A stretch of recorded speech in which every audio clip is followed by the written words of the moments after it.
think at Joe Fest, I remember seeing that original design, the original paper that got sent back to you from Hasbro. Yep. I actually read the rejection letter. Yep. If I'm correct, it had hawk legs or something. Why couldn't you just find those parts and basically kit bash it? You could have a decent start by reusing the parts that were part of the formula that I came up with, which is kind of crazy as a 10-year-old that I was thinking, how can I sell this through to Hasbro? Maybe if I only ask them to make a few new parts, they'll be more prone to make the figure. But I'm not really a customizer. And it went so far beyond what I would have been able to do as a customizer if I did just go ahead and kit bash it and paint up my own figure. They took the concept and made it so much better than it was in terms of, adding different decorative elements to it, beefing up the accessories that came with them. Definitely going out and kit bashing it would have gotten me something. I would have had something in hand, but it wouldn't have gotten me the level of professional quality that we're going to be getting. Don't get me wrong, it was fun to see my figure that I wanted since I was 10 come to life through these guys. But it was more fun to be engaging with them and filming with them and going through the process. When will we be able to fully speak about the figures that got chosen? Yeah, so we're going to be unveiling those as the waves get unlocked. Let me pull up Operation Recall and submissions. All right, so your character is Wave 2, Figure 2. So as soon as we hit 120,000, I'm going to be unveiling Wave 2. So we just hit $100,000. We are 5/6 of the way there, right? So get ready is what I'm saying. Sweet. You're going to be able to talk about being selected pretty quickly here. We're at 100. We need to get to 120. Will there be multiple color studies for our figures? Yes. Rotella had 6 color studies. Kirk Bazigian reviewed that, marked it up, and we came back and made a 7th color study. Which I'm guessing the final product. That's correct. Yeah, this is the final figure deco that he came up with after this was the 7th color study. But we did add some details like the tiger striping. I'm not sure that was even on Ron's color study. I mean, I still kind of reserve the right, as an art director, to add even more if I want to add more. And so there was a few instances where I did that. I had the Vietnamese tiger stripe fatigues added because my dad always had Vietnamese tiger stripe fatigues from when he was in Vietnam. And I also added a little silver belt buckle for the De Oppresso Liber Special Forces seal that I wanted to get on there for my dad as well. I try to put some fun in there beyond what the creative team does. Do we get to choose the color studies for our figure? No, because that's not your job, is the short answer. What I will say is Ron Rudat or Mark Pennington are the figure designer. Kirk Bazigian is the art director, right? That gets to review their work and give feedback on it. I am willing for people like yourself that submitted concepts and had them selected to let you guys review Ron's rough work or Mark's rough work and also give us feedback notes at that time. I don't want to overwhelm the designers with too much feedback coming from too many people, but I think if we go ahead and do it at the exact same time, where I'm presenting Ron and Mark with feedback from Kirk and feedback from me and feedback from you, for example, I think that's totally acceptable. So I will stay in touch with you guys, the 16 that were selected. And as we move through the creative process, I'll loop you in, but it's going to be that one time. What I meant by my question was do us, the specific creators, get to choose the specific color studies for our specific character? That's Kirk Bazigian's job. I will take your feedback and I will pass that along to them, but you do not sit above Kirk Bazigian. Sorry, buddy. I don't sit above Kirk Bazigian either. Look, I just went through this exact same process. I had to take everything Kirk said. I passed it on to Ron as gospel. I didn't say, well, no, I disagree with Kirk here, so I'm not passing that along. I had to trust in the process.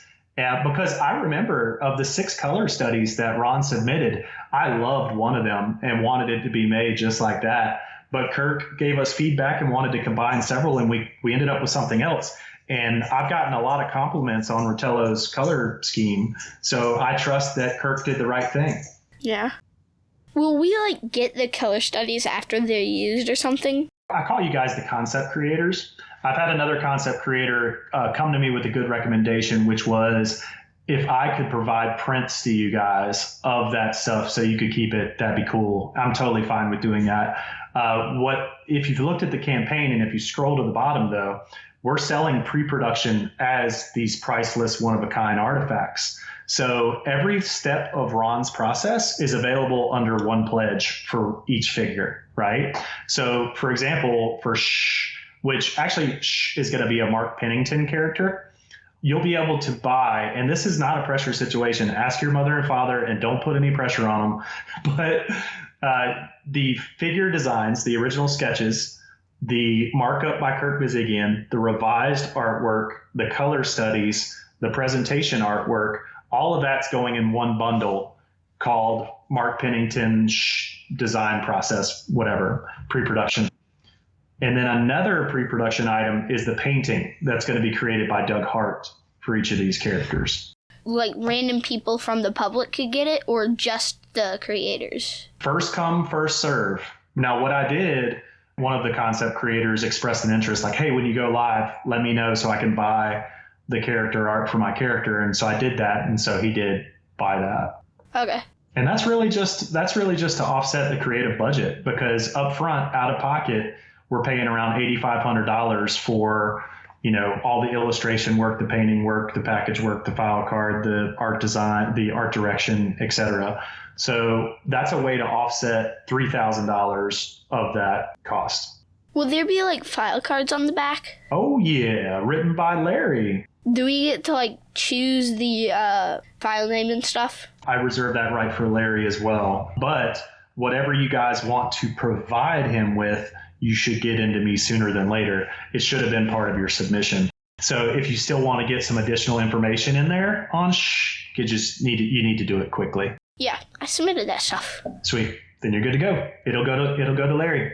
What made you think to open up to the community to have people design characters and actually get their characters chosen? The experience that I had from the spring of 2020 through to the summer of 2022, we've been working on this thing for a while.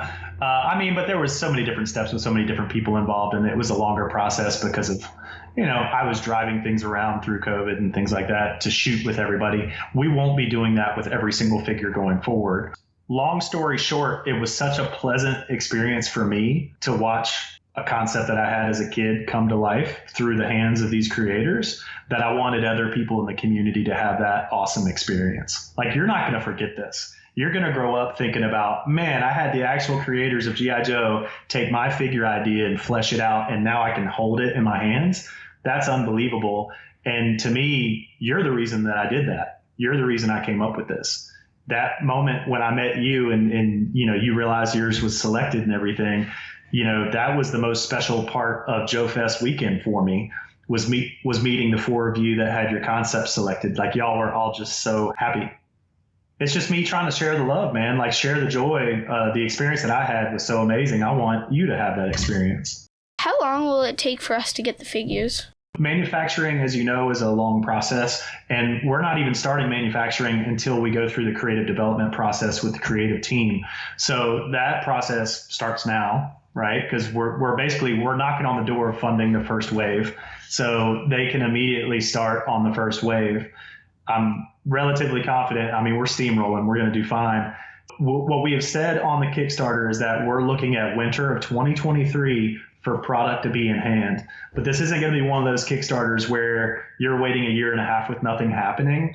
We're going to be documenting the creative process along the way, sharing that with the community and getting you guys kind of involved throughout the process. So you should have a lot of fun with the Kickstarter leading up to the point where you have action figures in hand.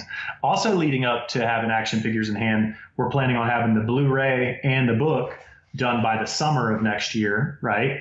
So that, because if you think about it, the creative process is done by then. So we get through the creative process with the team, then I turn all of that documentation into a book, and I turn all that filming that we did into a DVD, and you guys can have that in hand and be enjoying that while this stuff is at the factory getting worked on and getting manufactured. Wait, so it's going to be literally a 40-hour disc? No, it's not going to be 40 hours. You can't hold that much footage. But where you got the 40 hours from was I shot over 40 hours worth of interviews and documentation with these guys over the last 2 years. I'm doing the process of whittling, like your dad was talking about with the podcast. They might record 3 hours, but then he whittles it down to a good hour. It's my responsibility as an editor to make it entertaining to watch. And so that's part of the whittling process, and adding graphics to it, adding cutaways to visuals, that kind of stuff. Why did you choose Joe Fest to like reveal the characters in the panel? Why did you choose then? Last year, I revealed Ritello at Joe Fest. Yeah. This year, I revealed the 16 selections for Operation Recall. It's just what I like to do. It's my best opportunity of the year to meet people in person and show them all the crazy stuff I've been working on. So, I mean, I basically go throughout the year working on these things, and that's the best opportunity I have to meet the most people in one place at one time. It's also like really reinvigorating to be in a room full of people that are supportive of the work that I'm doing. Yeah. Another good place is Assembly Required. I know, I need to make it there. So my friend Brian Sauer runs Assembly Required. I've met him. So I love the design work he does for that show, and I really need to make it out to that show. He's turning it into a 2-day, multi-day convention this year, and so I promise that I'll be there this year. Because it's a long way for me to travel just for one day. I'm trying to convince my dad to let him bring me. Nice. Good luck. What are the stretch goals? Wave 1 is 120. Wave 2 is 240. Wave 3 is 360. Wave 4 is 480. If we unlock through wave 4, that the 18th figure is just a bonus figure. There's no additional funds needed. It's going to be exciting. I hope we get there, man. I hope we get there. Yeah. Why did you choose the team you had specifically? Like, there was some other people you could have chosen. I think to me, Kirk Bazigian is the brand manager for G.I. Joe. Yes, there were other brand managers that followed him, but he was there from 82 to 86 and then 90 to 94. He was there the most, so he deserved to be the art director kind of brand manager. He skipped, what, 3 years? 4? Yeah, because they took him off and put him on other stuff. He was doing Hasbro Direct and like Play School Baby or some other. He did it. I know. But that's what happens at these big companies. They put you where they need you. So Kirk had to be the brand manager. He had to oversee the line. Ron Rudout was the first figure designer and the most prolific. He did about 115 figures. So it's a no-brainer that I looped him in first. Now, Mark Pennington followed him and did a good 3 years worth of figures. So when we decided that we were actually going to go forward with Operation Recall, I quickly looped in Mark Pennington to get him on board the team as well. Doug Hart is the painter that painted the majority of packaging from 87 to 94. Hector Garrido is unfortunately no longer with us. Yeah. So Doug Hart is the man for painting G.I. Joe figures. He was a no-brainer. The packaging guy that I had developed the Operation Recall brand is Ed Morrill, and he was the packaging guy from 1969 to 1989, their biggest, kind of external vendor that helped them with logo design and packaging design. And he helped him through Adventure Team, Super Joe, the 1982 relaunch, the 1986 brand refresh, and everything in between. So he's the guy. He hired the illustrators and managed them. He gave them thumbnail sketches to work from. And so Ed Morrill's the man. His son, Sean Morrill, is also a packaging expert. And so Sean and Ed and I teamed up to develop the branding and packaging for Operation Recall. Larry Hama, of course. Who else would I ask to write the dossiers? It's a no-brainer. They're all no-brainers. They're the guys that did this originally. And I'm just incredibly lucky that they're all still here and with us and active and engaged and wanting to be a part of it. It's amazing. It's lightning in a bottle. When will the Kickstarter end? August 7th.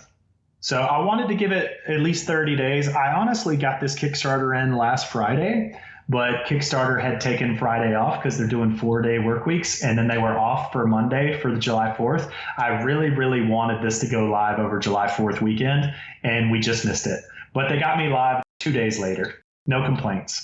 So it launched specifically the day of recording that we're recording this? Yes, absolutely. It launched this morning at 10 a.m. It's now 5:20 p.m., and we are at $101,586. We're pushing up on hitting our goal for Wave 1. If we designed one, would we get like a free one or something? Yes. Of the character? Yes. When you submitted your concepts, basically the agreement was 5 signed copies of the manufactured figure. So you guys are going to get 5 signed copies of Shh. Sweet. Do we get to meet the creators and discuss our character? No. It's too much to manage. I mean, just getting emails back and forth from the 16 of you guys and getting headshots and contact info or what you want your name as you want it to appear on the package has been a logistical challenge. So I would say I get it. The only communication that I'm willing to facilitate throughout the creative process is when Ron and Mark are done with their initial design concepts. I'm happy to have you guys review and give us your revisions notes, and I will provide those along with Kirk Bazigian's revision notes and my revision notes. Yep. So you'll be in the creative process at that point, but that'll be the only point. Okay. Will there be merchandise for Operation Recall? I mean, there's got to be, right? We got to have T-shirts and hats, hoodies, maybe USB drives, belt buckles. What do you want?